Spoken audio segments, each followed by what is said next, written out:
অন্নপূর্ণা যোজনা নিয়ে গুরুত্বপূর্ণ আপডেট। যাদের আন্ডার এনকোয়ারি এবং পেমেন্ট ফেল লিস্ট রয়েছে তাদের নিজ নিজ গ্রাম পঞ্চায়েত অফিসে নিম্নলিখিত নথিগুলি অবশ্যই জমা দিতে হবে। তো কী কী ডকুমেন্ট জমা দিতে হবে আমি দেখাচ্ছি। পুরো আপডেটটা ভীষণ গুরুত্বপূর্ণ।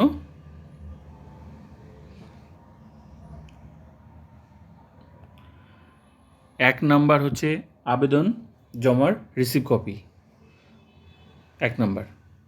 2 নাম্বার ভোটার কার্ডের জেরক্স।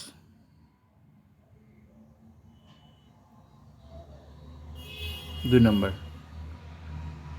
3 নাম্বার ব্যাংকের পাসবইয়ের জেরক্স।